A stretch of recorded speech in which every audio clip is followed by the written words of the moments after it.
Paul, it's so great to be here with you today. It's been a long time coming, you and I having this fireside chat.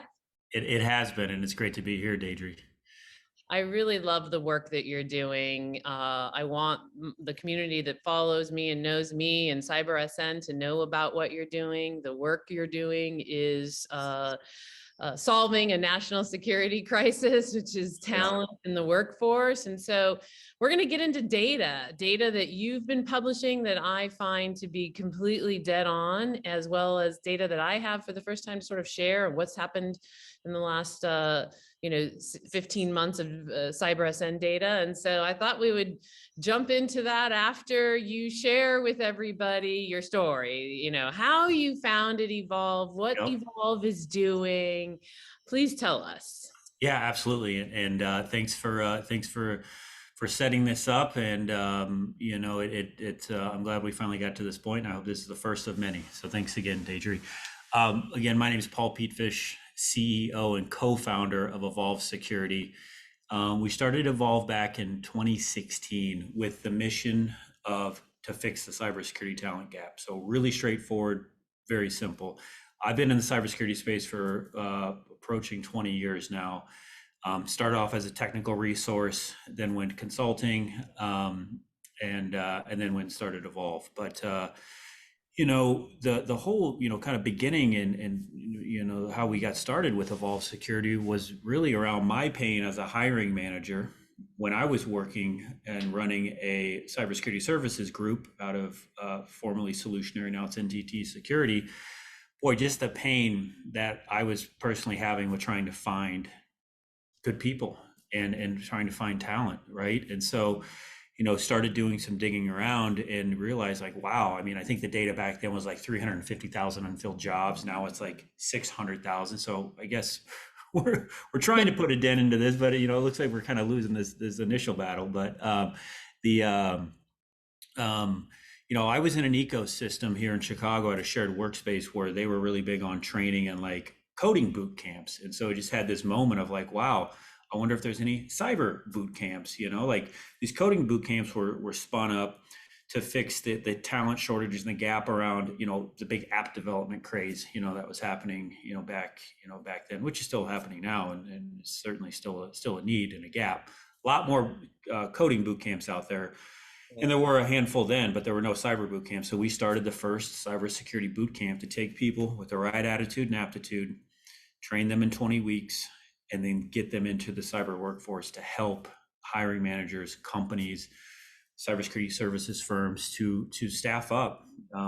You ultimately, at the end of the day, this is a people have to run the tools, run the tech, and do the carrying, the feeding of the endpoint and the SIM and all the other stuff that goes into a cybersecurity solution and program. And so we're focused on the people and the human element of cybersecurity.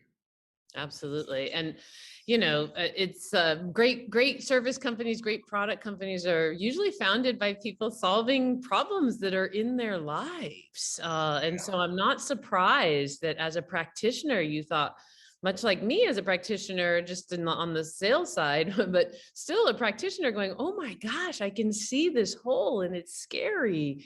What are we going to do? We all have to help. And so that's one of the reasons why I've been so interested in what you're doing is that also, CyberSN is the largest staffing firm in cybersecurity in the US. And so we're constantly dealing with upskilling challenges too, where professionals just aren't happy in their organizations because they're not being upskilled. And I know you're also tackling that. And so let's jump into this data and you sort of share with me what you think, what comes to mind, how you're helping solve, what I'm seeing, from the perspective of people even in their current jobs. And then let's dive back into the boot camps with the positions that we're seeing out there that people want to hire the most for, and tell me what you're doing with the boot camps. But I really Yep. want to get your impression. Like, I'm using this ISACA report because it's darn good, and and it's very recent, and it matches my stats as to why cybersecurity professionals are leaving their jobs. And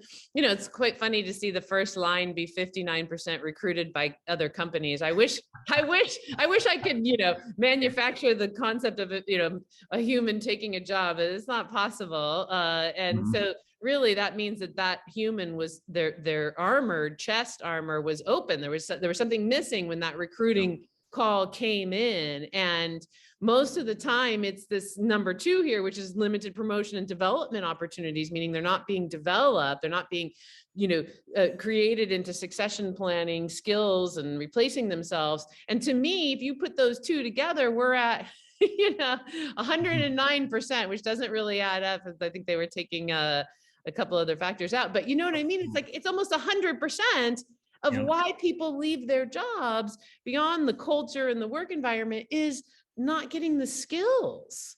Yeah, you have to so it's interesting. So just in the technology field in general, whether it be IT development, what have you, to keep resources and engineers and smart, technical folks happy, you got to challenge them and you got to engage them through challenging, fulfilling work, but then also through training, and they want to learn new stuff. Now, that is even more amplified in cybersecurity. Like things are changing so quick, attack vectors, threat actors, all this stuff. It's a constant cat and mouse game.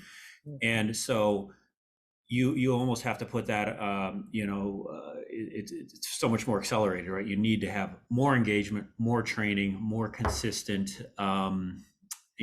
challenges for these folks. So, I talked a little bit earlier about how we started with more of a, B2C or, kind of consumer facing boot camp, knowing very quickly that ultimately, serving, corporate, companies and corporate training is going to be would be the next step on our roadmap. So that's what we're doing now.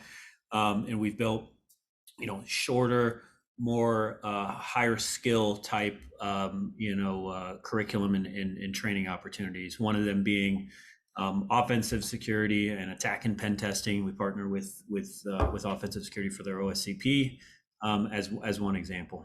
I love it. I love it. I went ahead and went to the next slide just to say this is how serious this is. Burnout is a result of not upskilling, not training these folks, and also certainly a result of not having enough. But this is what I'm, really looking forward to partnering with folks like yourself on, which is this, staffing with skills training. But yeah, this data, Paul, this is our data we took from June 2020 to 2021, about 2,000 professionals, and never have we seen the word burnout come out of the first thing out of their mouth of like, how can we help you? What are you looking for?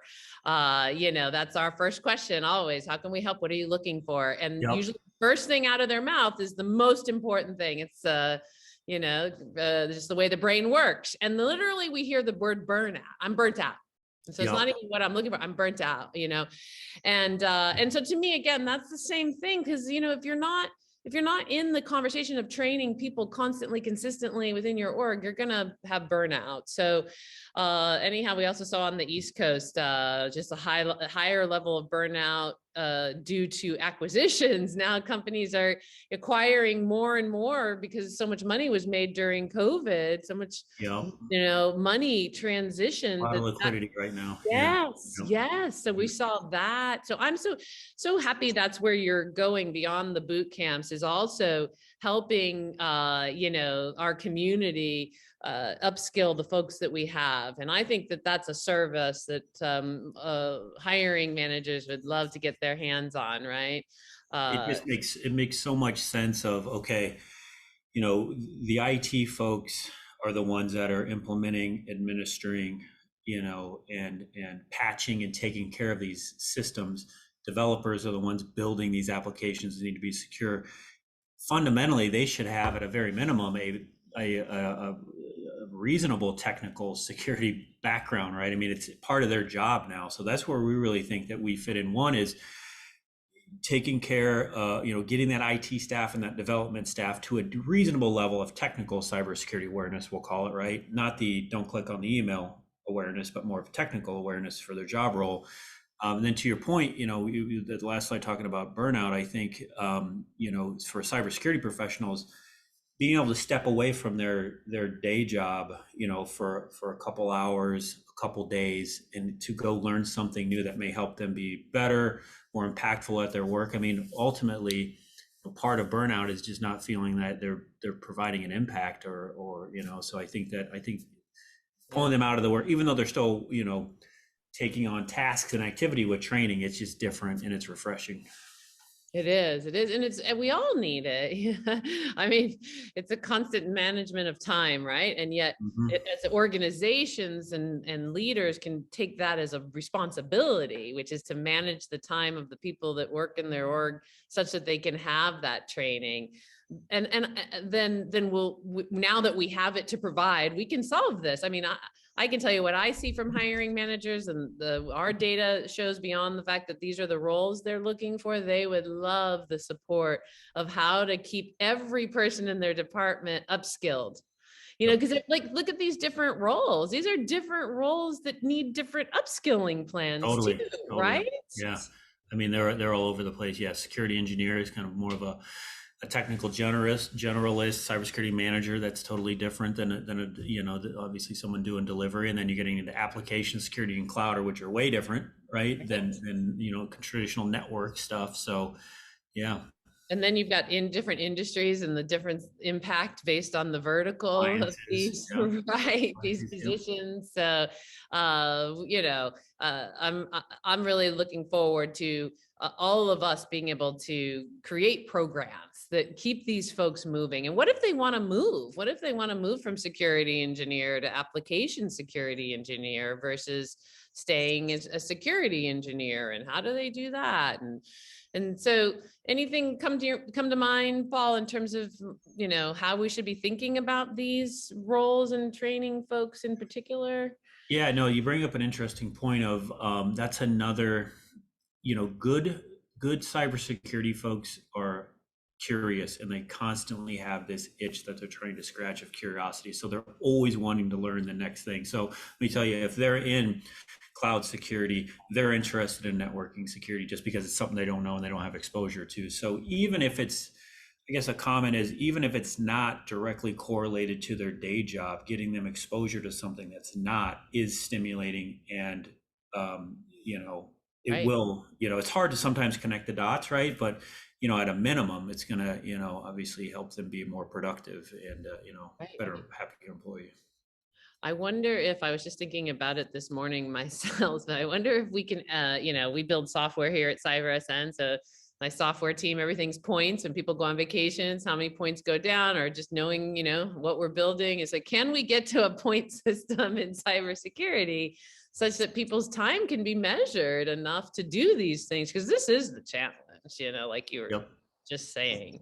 And It's so funny you here, mentioned the point yeah, system. I got yeah. just a quick comment on that. So we've actually implemented a point system within our services group, right? So not only are we doing training, but we also take those really, really great people out of that boot camp and put them into our services group, and they help our customers secure their networks and perform pen testing and vulnerability management and implementation, advisory, so on and so forth. But I love that. yeah, it's the point system is it's interesting, and we've got a lot of experience attempting it, and we've done it, I think, to a certain extent. But it's Yeah. interesting. Obviously, a senior security engineer should be able to do a point in less time than an associate, as an example. Sure. Right? So Right.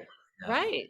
I mean, time management is the whole key. There's so many leaders out there that want to solve all of this time management stuff, and they just don't have the time or maybe the support of the models to use it. So who would have thought software would have bled over into operations management? But I feel like for me, I'm looking into it yeah, as an org, never mind security. So, this slide just represents that, the people that are looking for jobs, which are these folks, are the highest number of folks that are looking, really coincides to what people are looking for. But number one person that fills out a profile on the platform is a chief information security officer at CyberSN. Those is are the that folks. right? That's actually surprising to hear.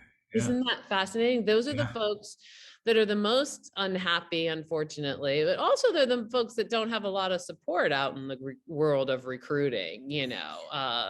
It's difficult to understand who they are and speak their language, right? There's so many different versions of what a chief information security officer could be, but certainly a lot of leadership management roles is what we're seeing. And hopefully, hopefully people are spending the time to, not blame so much. Like we're seeing data where chief information security officers aren't being blamed so much for a breach, instead of understanding breaches they're going to happen most likely. It's not a So death sentence for the yeah, chief I'm anymore hoping if they that. get breached, right? Like, well, what, yeah, that what's going to happen in the next couple of months. But no, I mean, gosh, it took a long time to finally turn this corner, but it's not, and we've all heard this, it's not if, it's when, and really, how quickly can I detect and respond to that, right? So, Exactly. So these are your stats, this report that you recently launched. I love it, absolutely love it. And wanted to get some stories, some nuggets from you on this data. Not surprised to see cloud security as most wanted. We see this like, it's Amazon or it's Azure, not willing to look at one or the other. I'm curious as to what you think of that. Like if they want only what they have implemented skills. yep. Yep. So it's only getting cloudier, right? And we know that that's only going to continue. And so it's not surprising that we see cloud security at the top. So just a little background on this. So this is our first annual cyber job and skills report. And really what we did is we went out and asked our network of customers through our services group, what, the cyber leadership on their side, whether they're a manager of cyber, a CTO who's responsible for cyber, a CISO, right? And this is the results of that. And to your point on, I think, it's the debate of being a generalist or a specialist. And I think probably organizations that are newer to the cloud and making that migration probably are looking for more of a generalist who understand the big two or three, right? Microsoft and AWS or Amazon being the two biggies. But I think organizations that are more sophisticated with their cloud, they're probably going to want somebody who really understands Azure or Office 365 or AWS, right? So yeah, which just narrows down the pool of candidates, I right? mean, you're right. And by the way, it's trying to find somebody with 8 years of cloud experience when it hasn't even really been meaningfully around for that long. I mean, you're really just seeing real true cloud adoption in the last couple of years. So we're kind of learning as we go here. What was interesting for me that really popped out, that was surprising, is that GRC, being a big component, right? And I think it's an indication of organizations not relying so much on technology, right? So when cyber first started, right, it was like you got a firewall, right, and antivirus. Okay, you're good. Forget about everything else. You just need a firewall and antivirus. And now, really, it's about the people and the processes are just important as the technology, and you need to have a cybersecurity framework to follow, right? Like a NIST CSF or a CIS Top 18 or whatever it is. But you got to start somewhere, and then you start implementing, the pieces as you go. Yeah, I think it's a sign also of, boards and executives taking security seriously and not just making it something in IT that, like you said, with firewalls and vulnerability management, and that's about it. They're really seeking to understand their risk and their, the governance that they need to follow and compliance, and they're taking it much more seriously. So that we've seen the same uptick. I mean, it was literally overnight, the calls coming in for GRC professionals. So it's a great sign to maturity for us all, without a doubt. Without a doubt. What do you think about like getting people into these these positions, cloud security, GRC, and how long it's going to take us, from scratch, so to speak? Yeah, I mean, that's a tough one. I think our goal in our academy when it comes to training is really trying to get somebody who is productive, within that 90 to 120 days of training, right? And get them into a place where they can actually provide value in a meaningful way within a security program or security team. Right. But I just tell you, like I just mentioned before, it was 350,000 unfilled jobs when I started. Now it's 600,000. I don't feel like we're making much of a dent, even though we're trying to really get this thing going. And then last but not least on this slide, I think, this really confirms what you were mentioning earlier. Over 75% of, cyber professionals want to train and upskill and Yeah. pursue certifications, right? So I think that really reinforces that. Yeah. And it's not just one certification anymore, people need more than one, maybe more than one in a year, so to speak, depending on what's going on. Or maybe certifications aren't as important. And this is what love about what you're doing is the hands-on. It doesn't mean we can't turn those boot camps into certifications and things like that are more affordable for folks. But at the end of the day, it's the experience. I mean, I can tell you out in the marketplace that nobody is putting a cert from anywhere above the experience. If you can do the job, you've got the job. Yes, Right. And certifications have been a barrier, financial barrier to entry. And I know you're also solving that. And I highly respect that. And so, when I think about this really filling the gap, it's the hands-on boot camps that are going to make the difference, because most certifications, and I have this from your report here, most certifications are either not helpful right away. You can't even, CISSP, you can't get it until you got 5 years experience. We all know that. So talk to us about what you think is happening, because you're talking 120 days, somebody's productive, they have the experience that's going to so how do we get them there? So it's a great point. So we have a bit of a love-hate relationship around certs in the academy. So we're at the our foundation, our pedigree is actually anti-cert, right?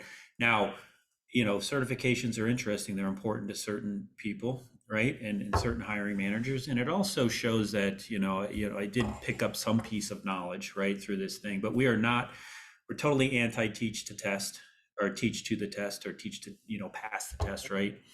What we're really more focused on is demonstrating that the individual knows, or has done the type of work or perform the actions that we're looking to do. So let me give you an example. If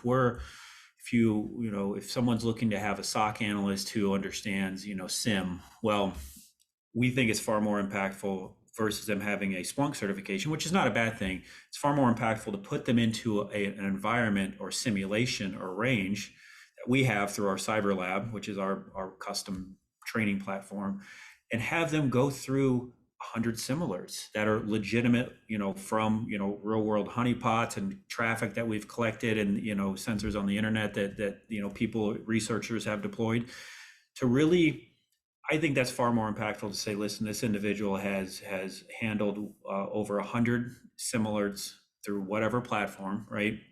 And they demonstrate their ability to understand how to handle these types of things, whether it's SIM, endpoint, vulnerability scanning, what have you. So we're really, really focused on the hands-on, getting them familiar with doing the task and the job.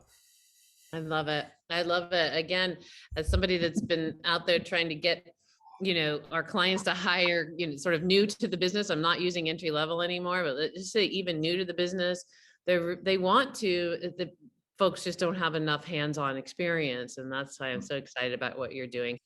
Awesome, Paul. I really appreciate this conversation. Please do share with everybody what you've got coming up for boot camps. Yeah, of course. And I've enjoyed our conversation as well. And thank you again for setting this up. And it's great to have a partner to work on fixing the cybersecurity talent gap together with. So we have our boot camps and our training, our cyber training in general is on a rolling basis. So, they're starting depending on the track, pretty consistently throughout the year. So the easiest way to go check us out is to go Google us, Evolve Academy or Evolve Security, evolvesecurity.com. And go check out our schedule and our curriculums and our talk tracks. That's right. They're constant, they're consistent, they're quarterly, yearly. Mhm. Definitely spread the word, everybody. We'll do this together as a community. Thank you, Paul. Have a great rest of your day. Appreciate you. Thanks, Deidre. You too.